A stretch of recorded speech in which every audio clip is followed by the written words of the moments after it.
अरे वो जब वहाँ से रेफर किए डॉक्टर तो वो फिर से घर पे ले आके फिर से जला के मारे। जो थोड़ा सा मारे तो वो तो बच गई थी, फिर से ले आके जला के मारे। या फिर से हाँ, वो रेफर किया डॉक्टर, हाँ, फिर वापस घर लाए वापस घर लेके चले और आए, फिर जला दिए। फिर जला दिए। उसके बाद तब घाट पे ले गए, घाट पे ले जाके बस लकड़ी जला रहे थे। हमारे परिजन घाट पे गए तो बस इतना सा राख था, लकड़ी सिर्फ, और कुछ नहीं था, जल चुका था बस। जल चुका था, कुछ नहीं था। नमस्कार, गोरखपुर फर्स्ट देख रहे हैं और मैं हूं आशीष मिश्रा। इस वक्त हमारी उपस्थिति जो है हरपुर बुधहर थाना क्षेत्र में है। हरपुर बुधहर थाना क्षेत्र में इसलिए हम आज मौजूद हैं क्योंकि हमारे पीछे जो ये घर देख रहे हैं, इसी घर की लड़की का जो है एक शादी पनिका गांव में हुआ था, जो कि शाहजहां थाना क्षेत्र में पड़ता है। और उस लड़की की जो है मौत संदिग्ध परिस्थितियों में हो गई। संदिग्ध परिस्थितियों में मौत होने के बाद जो है उसके घर वाले लड़की के परिजनों से कोई जो है बात नहीं किए, कोई जानकारी नहीं दिए और न ही कोई पुलिस को जानकारी दिए। ये सब पूरे मामले को जो है उसके मौत को इन लोगों से छुपा करके उसका जो है अंतिम संस्कार कर दिए। किसी अन्य स्रोतों से इनको जब जानकारी हुई तो ये लोग मौके पे पहुँचे और पुलिस के साथ पहुँचे और मामला अब जो है हत्या की धारा में जो है दर्ज हो चुका है। क्या कुछ है मामला, हम इस लड़की के जो है पिताजी हैं उनसे बातचीत करके जानेंगे और आपको समझाने का पूरा प्रयास करेंगे। चाचा, क्या नाम है आपका? नारद मुंसो। क्या था मामला आपकी लड़की के साथ जो है इतना बड़ा घटना घट गया? आपसी पारिवारिक कलह। पारिवारिक कलह में जो अपना जान अपने से दे दी कि उसको कोई मार दिया? वो अपने परिवार वाले मार दिए। कौन कौन शामिल है इसमें? उसमें उसकी माता, उसका पति और उसके और जो सगे भाई जो हैं वो लोग हैं। सब परिवार एक ही रसोई में भोजन करते हैं, एक साथ रहते हैं, सब मौजूद थे। पारिवारिक कलह की जानकारी आपको पहले दी थी? वो एक बार पहले हुआ था, उसका मैंने निराकरण करके समझा बुझा के। कितना दिन पहले हुआ था? अरे 3-4 साल पहले। 3-4 साल पहले।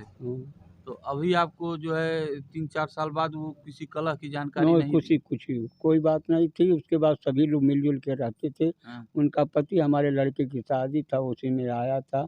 उसी के बाद से अपना फिर जब वो गई हमारे शादी के बाद दूसरे दिन वहाँ से चली गई। उसके बाद तब से उसके फ़ोन में पैसा भी नहीं रहा, नहीं तो बराबर बात करती थी हमसे। तो केवल मार देने का पीछे जो है पारिवारिक कलह, इतना बड़ा घटना के पीछे कलह हो सकता है? रोज रोज का कलह जो था वही उसका कारण। तो किस बात को लेकर के कलह होती थी? उसको कलह होती थी कि उसकी सास बड़ी थी, उसकी सास जो थी हमेशा उसको मारने का प्रताड़ित करती थी। क्योंकि मैं दहेज कम दिया था सर। दहेज को लेकर के जो है हाँ, बराबर कलह होता था। एक लड़का था, उसी की जो खर्च बर्च लगता था उसी की सेवा हो, उसी में करते। उनकी नौकरी भी जाके लड़का हमारा बम्बई में लगवा दिया था। उसी से अपना कमाते थे, परिवार का खर्च चलाते। घर आए हैं तो घर भी अभी पुनः आप देखें जीर्ण शीर्ण घर भी है, घर भी नहीं कुछ बना है। उसी में विवाद में अपना लोग उसको प्रताड़ित कर देते। हाँ, केवल मार दिए, मारने के बाद जला भी दिए। मार दिए तो हमारे पास सूचना है तो हम पहुँचे होते, उसका निराकरण करते ना। हमारी लड़की थी ना, हम तो अपने लड़की से मोहब्बत थी ना, हम उसके पास जाते, उसकी कमी को सुनते, उसका निराकरण करते।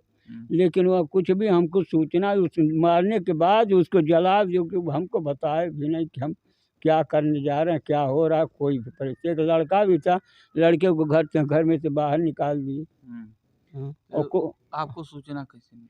हमको सूचना मिली उनके बगल घर के, उनके दाहिने हाथ में एक हमारे रिश्तेदार की रिश्तेदारी, उसकी ननद भी थी। वह सूचना दी, हमारे चचेरे भाई के द्वारा शादी कराई गई थी। वह सूचना दी कि आज नीरज नहीं, को मार जला दिए। उसके बाद हम लोग वहाँ पर पहुँचे, वहाँ पर थाने पर सूचना दिए। थाने की सूचना के बाद तो थाने से पता कुछ थाने को कुछ सुराग मिला। लोग कहे कि घाट पर गए, वहाँ अजगैबा घाट है, वहाँ अजगैबा घाट पर जब गए, वहाँ पर हमारे जो एक बच्ची तो जलती हुई लाश थी, वहाँ कोई था न। उससे पूछा जो वहाँ पर घाट पर आता है, कहा भाई अभी आधे घंटे सभी लोग यहाँ से चले गए हैं। ऐसे जलता छोड़ के चले गए। वहाँ पर जब उनके घर पहुँचे क्योंकि वहाँ पर लोग जैसे झगड़ा करने के लिए आमादा हो गए। तब तक दरोगा जी भी पीछे पीछे आए, दरोगा जी पहुँच गए ना, झगड़ा विवाद और बढ़ गया होता।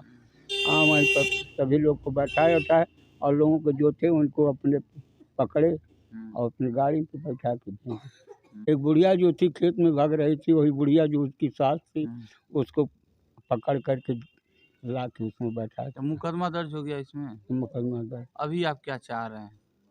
हम चाह रहे हैं उन लोगों को सजा मिले भाई, जो दंड मिले, जो अपराध किए हैं उनको दंडित हों। इतना बड़ा अपराध करके अब किसी को छोड़ दिया जाए तो दुनिया में कैसे लोग रह पाएंगे? गरीब की बेटी कैसी बचेगी? हमसे 2 दिन पहले बात हुई थी हम लोगों से, तो हम थोड़ा टाइम नहीं था तो कहीं बाद में बात करेंगे। उसके बाद हम लोग जिस दिन उनका ये हाल रात में हुआ, उस दिन दोपहर में हम लोग 25 बार फ़ोन मिलाए, लेकिन उठा नहीं रहे थे उनके हस्बैंड फ़ोन।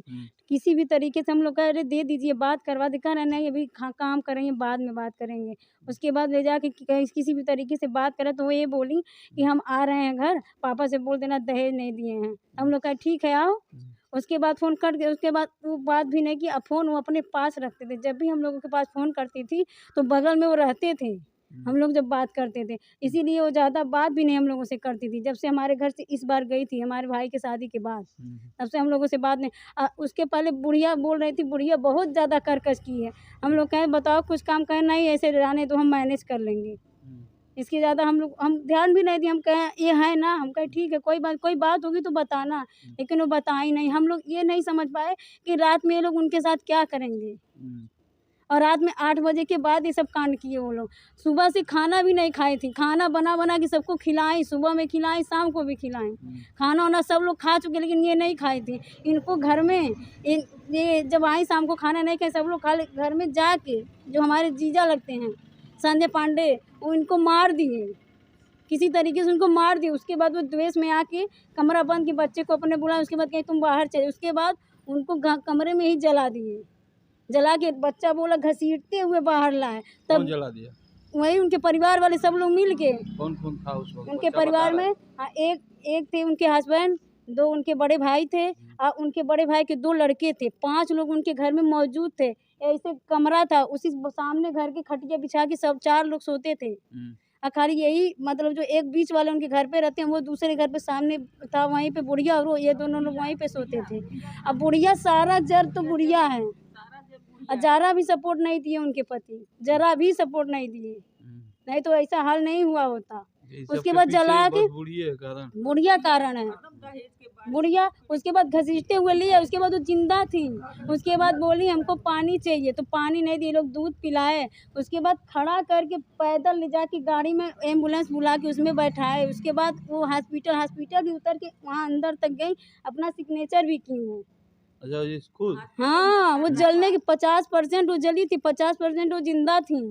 लेकिन नंबर मोबाइल पता नहीं कहाँ लुप्त किए, बच्चा को मोबाइल भी नहीं दिए, नहीं तो बताया नहीं होता। ये सब बात कौन बताया है? ये सब बात बच्चा बता रहा था। हम वहाँ पे हमारी बहन गई थी और जो हमारे घर से गए थे भाई लोग, वही सब ये सब बात बताए किसी दूसरे के माध्यम से। अरे वो जब वहाँ से रेफर किए डॉक्टर, तो वो फिर से घर पे ले आके फिर से जला के मारे। जो थोड़ा सा मारे तो वो तो बच गई थी, फिर से ले आके जला के मारे। या फिर से? हाँ, वो रेफर किया डॉक्टर। हाँ, फिर वापस घर लाए? वापस घर लेके चले आए और फिर जला दिए? फिर जला दिए। उसके बाद तब घाट पे ले गए। घाट पे ले जाके बस लकड़ी जला रहे थे। हमारे परिजन घाट पे गए तो बस इतना सा राख था, लकड़ी सिर्फ, और कुछ नहीं था। जल चुका था बस। जल चुका था, कुछ नहीं था, कुछ भी नहीं था। उन्हीं सब मार करके जला दिए हैं और कुछ नहीं। बहुत पीड़ित करती थी, सास उसको मारती थी और उसके पापा के नाम लेकर हरदम गाली देती थी, हरदम मारती थी। हाँ, सास पति भी अब साल भर से वहाँ थे। और जब पति की गलती, सास को बोलना नहीं चाहिए क्यों ऐसे करती हो। बहुत पीड़ित करती, बहुत संस्कारी लड़की थी।